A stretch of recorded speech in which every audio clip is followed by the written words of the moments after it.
ата-энеңе сен кордук канатыңды жайгын деген сөз.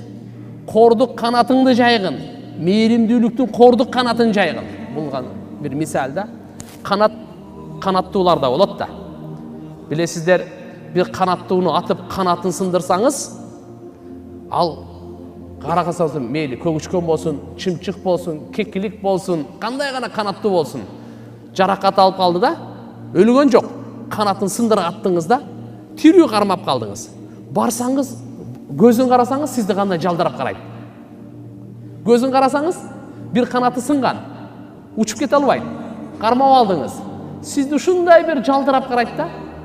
Алла Таала ушуну тамсил кылып берип атат. Ата-энеңе ошондой болгула дейт. Мына кара. Караңызчы кандай мисал менен берип атат бизге. Бир канаты сынган чымчыктын жалдырап, өзүнү кор алып, бечера алып, колунан эчтеке келбейт, эч нерсе кайтара албайт. Сөз дагы, башкасы дагы. Ушинтип жалдырап тургандай, сен дагы ата-энеңе ошондой жалдырап тургун. Ошондой өзүңдү мээрим ал, керсейбегин. Бул жерде отургандын адебин үйрөтүп атат, баскандын адебин үйрөтүп атат. Не деп? Ата-энени тил менен эле кызмат кыла өрбөй, тил менен эле көңүлүн көтөрө өрбөй, отурганда улуу адамдын алдында отургандай отургун. Мисалы айтканда, сиздин көз карашыңыз боюнча улуу адам ким? Ректоруңуз барбы? Министриңиз барбы? Депутатыңыз барбы? Губернатору барбы?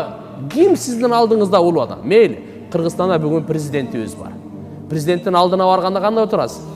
Керсейип киресизби? Же колуңузду жайып, канатыңызды жайыппы? Же башкачабы? Жок, анын адеби бар.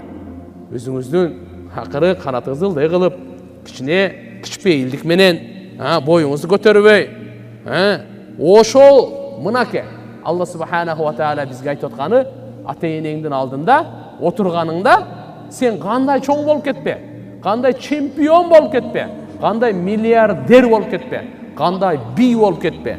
Ата-эненин алдына келгенде мынандай чөк түшүп, канаты сынган канаттуудай болуп, бечара болуп отургун.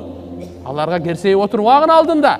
Мынаке сиздерге биздерге эмнени айтып атат? Ислам динибиз, пайгамбарыбыз саллаллаху алейхи ва саллям Алла Таала Кур'ан-ы Каримде мисал менен түшүндүрүп берип атат. Мынандай болгула, ушундай деңгээлде болуш керек. Бала ата-эненин алдында деп атат. Бала, кыз ата-эненин алдында ушундай деңгээлде болуш керек деп атат. Түмүн аргайын мусулман бир туугандар.